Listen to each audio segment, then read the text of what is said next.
से लड़ रहे हैं और उत्तर प्रदेश के चुनाव में फिर जातियों के बारे में कह के मुख्य मुद्दों से हटाया जा रहा है। और ये कहीं ना कहीं भारतीय जनता पार्टी का खेल है, क्योंकि किसी तरीके से कांवड़ यात्रा पे बहस हो, किसी तरीके से धर्मांतरण में बहस होने लगे, लव जिहाद पे आओ बहस कर लेते हैं, और कोरोना में जो फर्जी वो परेशानियां हो रही हैं कि वो तबलीगी जमात की बातें हो रही हैं, कोई शमशान की बात करने लगता है। ये क्यों होता है, ये समझना पड़ेगा। ये नैरेटिव बनाया जाता है कि जातियों की बात करके।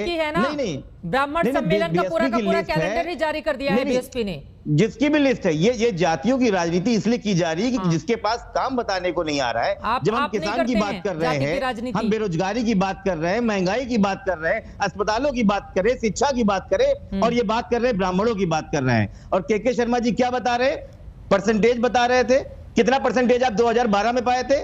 आपको पता है 47 सीटें आपके पास थी और मात्र 1 करोड़ पॉपुलर वोट था, बहुत ज्यादा नहीं आपके पास था। तो घमंड करना बंद करिए। आपका भी हो गया ना आशुतोष वर्मा जी? हाँ, तो मैं कह रहा हूँ नहीं, 2017 में चित्रा जी समाजवादी पार्टी के पास 2 करोड़ का पॉपुलर वेट और 22% उत्तर प्रदेश का वोट था।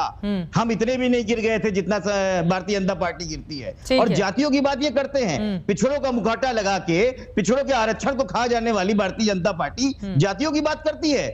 ये जब पिछड़ों की बात करते हैं, नहीं क्यों नहीं कह रहे?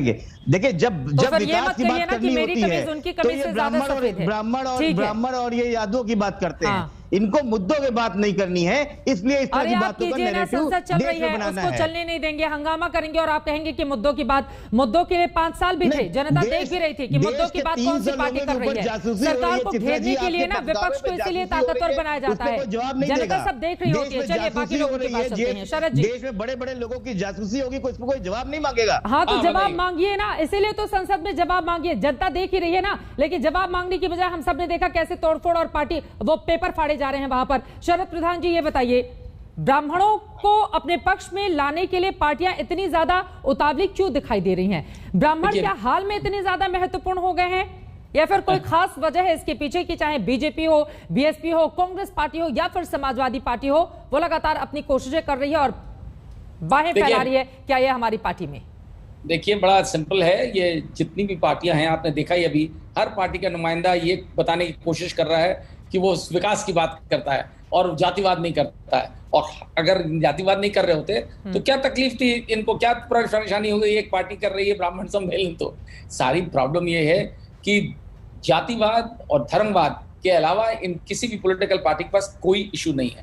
विकास के नाम पे तो सिर्फ लोगों को बहकाया जाता है, बेवकूफ बनाया जाता है, और सब पार्टीज का एक जैसा हाल है। और आज की डेट में जब इलेक्शन पास आ रहा है तो बड़ा नेचुरल है इनके लिए कि ये शुरुआत करें। और मेरा मानना ये है, मेरा मानना ये है इसके बारे में, जो अभी जो सम्मेलन हो रहा है, जो हम डिस्कस कर रहे हैं अयोध्या में, बसपा ने जो काज किया है और अगले 7 दिन तक और चलता रहेगा अलग अलग जगहों पे, उसके पीछे बड़ा स्पष्ट दिखता है। देखिए, ये इसमें अब कोई शक नहीं है कि मायावती जी के अभी तक जितने स्टेटमेंट्स आए हैं, जितने एक्शंस रहे हैं उनके पिछले कई महीनों के, उससे साफ जाहिर है कि वो सब कुछ बस बीजेपी को हेल्प करने के लिए कर रही हैं।